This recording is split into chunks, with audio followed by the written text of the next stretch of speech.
जूनच्या पहिल्या आठवड्यात येणारा मान्सूनचा पाऊस 6 जूनला कोकण किनारपट्टीवर दाखल झाला, पण नंतर अचानक गायब झाला. अल निनोचा प्रभाव असला तरी भारतात मुबलक पाऊस होईल असंही जगभरातल्या काही संस्थांकडून सांगण्यात आलं.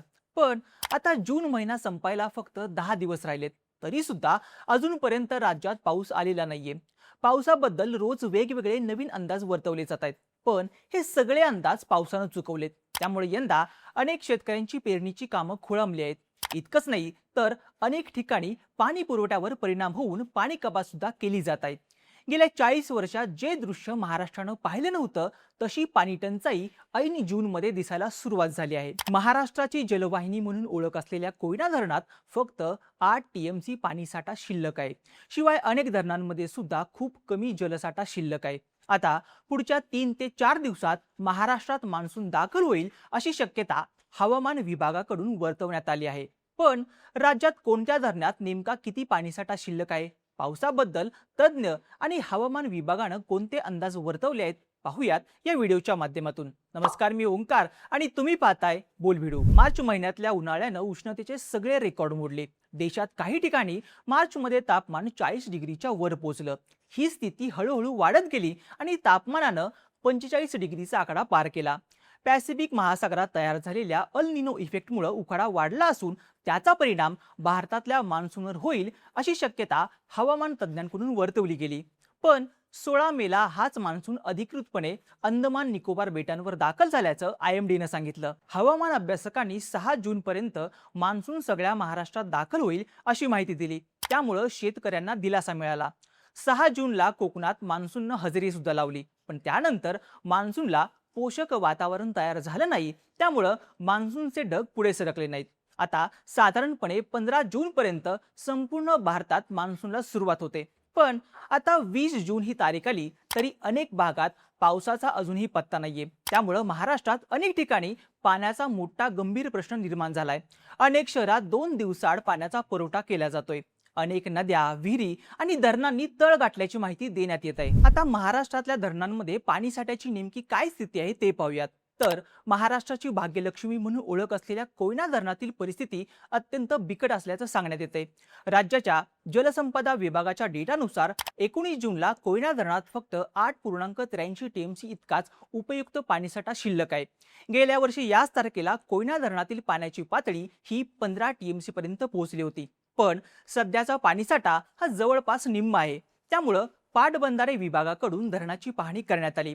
धरणातला शिल्लक पाणीसाठा आगामी काळात पुरवण्यासाठी आवश्यक त्या उपाययोजना करण्यात आल्या आहेत. कोयना धरण पायथ्याच्या वीजगृहातून वीज निर्मितीसाठी प्रति सेकंद 1050 क्युसेक पाणी 24 तास सोडलं जात होतं. पण मंगळवारपासून वीज निर्मितीसाठी होणारा पाणी पुरवठा 12 तासांपर्यंत कमी करण्यात आल्याची माहिती कोयना धरण व्यवस्थापनाकडून देण्यात आली. पाणीसाठा कमी झाल्यानं धरणात 1952 साली गायब झालेली अनेक गावं सध्या उजेडात येत आहेत. ज्यामध्ये गावातील जुन्या मूर्ती, मंदिराचे खांब, दगडी भिंती आणि पाऊलवाटा असं सगळंच धरणामध्ये दिसायला लागले. आता मान्सून जर असाच लांबला तर पाणी टंचाई सोबतच विजेचा सुद्धा प्रश्न निर्माण होण्याची भीती व्यक्त केली जात आहे. आता हे झालं कोयना धरणाचं. महाराष्ट्रामधल्या अनेक धरणात सुद्धा अशी स्थिती पाहायला मिळत आहे.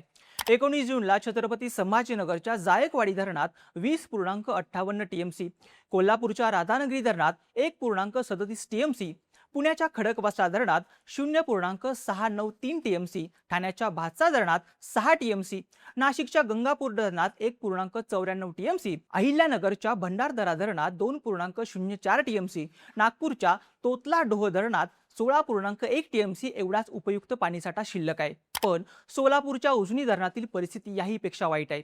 19 जूनची स्थिती पाहिली तर उजनी धरणात उपयुक्त पाणीसाठा शिल्लकच नसल्याचं सांगण्यात येत आहे. ही परिस्थिती गंभीर असून पुढच्या काही दिवसात पाऊस आला नाही तर भीषण पाणी टंचाईची भीती व्यक्त केली जात आहे. आता मुद्दा येतो तो म्हणजे 6 जूनला महाराष्ट्राच्या किनारपट्टीवर दाखल झालेला मान्सून गायब कुठं झाला. तर यात सगळ्यात पहिलं कारण येतं ते म्हणजे अल निनो. पॅसिफिक महासागरात तयार झालेल्या अल निनोच्या परिस्थितीमुळे यंदाचा मान्सून लांबणीवर पडला. त्यात अरबी समुद्रातल्या वाऱ्यांचा कमी झालेला जोर, पावसाच्या ढगांची निर्मिती कमी होणं आणि बंगालच्या उपसागरात कमी दाबाचा पट्टा तयार न होणं या सगळ्याचा परिणाम मान्सूनवर झाल्याचं हवामान विभागाकडून सांगण्यात जाते. त्यातच उत्तरेकडून येणारे कोरडे उष्ण वारे हे सुद्धा मान्सूनच्या वाऱ्यांना खाली ढकलताना दिसत आहेत. शिवाय भारताच्या मान्सूनवर प्रभाव टाकणारा सोमाली जेट सुद्धा यंदा कमकुवत झाल्याचं पाहायला मिळालं. सोमाली जेट अरबी समुद्रावरून भारतात मोठ्या प्रमाणावर आर्द्रता घेऊन येतो आणि ज्यामुळं पश्चिम किनारपट्टी आणि देशांतर्गत भागात चांगला पाऊस पडतो. पण यावेळी सोमाली जेट कमकुवत झाल्यामुळं पावसाला जोर मिळत नसल्याचं बोललं जातंय. या सगळ्या कारणांमुळे मान्सून जास्त लांबणीवर गेला असल्याचं हवामान तज्ज्ञांकडून सांगण्यात येतंय. पण असं असलं तरी गेल्या काही दिवसांपासून रेंगाळलेली मान्सूनची वाटचाल येत्या आठवड्यात म्हणजेच 24 आणि 25 जून पासून पुन्हा सक्रिय होण्याची शक्यता हवामान विभागाकडून वर्तवली जात आहे. तसंच सध्या मान्सूनला पुढे वाटचाल करण्यासाठी लागणारं पोषक वातावरण तयार झाल्याचं सांगण्यात येतंय. मान्सूनची उत्तर सीमा सध्या हरणे, सोलापूर, हैदराबाद, रांची, मुझफ्फरपूर या भागातून जात असून ती सध्या स्थिर आहे.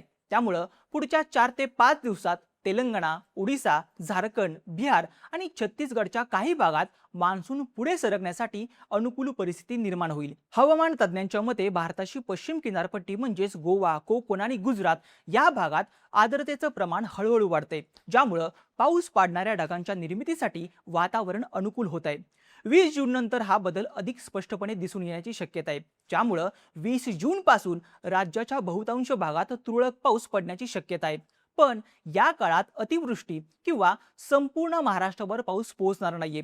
न्यूमेरिकल वेदर मॉडेलच्या अंदाजानुसार 24 आणि 25 जून दरम्यान कोकण किनारपट्टी आणि महाराष्ट्रात पावसाचा जोर लक्षणीयरित्या वाढणार आहे. तसंच 25 ते 28 जूनच्या दरम्यान महाराष्ट्राच्या किनारपट्टीवर अतिवृष्टीचे ढग सक्रिय होत असल्याचं हवामान विभागाकडून सांगण्यात येते. हवामान तज्ज्ञ पंजाब डक यांनी वर्तवलेल्या अंदाजानुसार 21 जून ते 30 जूनच्या दरम्यान राज्यात चांगला पाऊस पडणार आहे.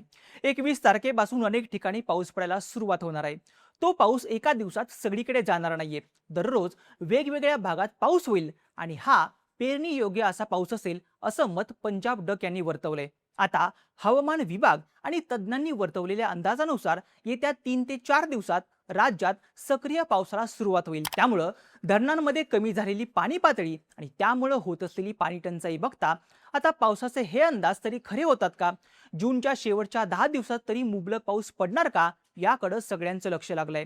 तुम्हाला पावसाच्या या अंदाजाबद्दल काय वाटतं मला कमेंट करून सांगा आणि बोल व्हिडिओला सबस्क्राईब करायला विसरू नका.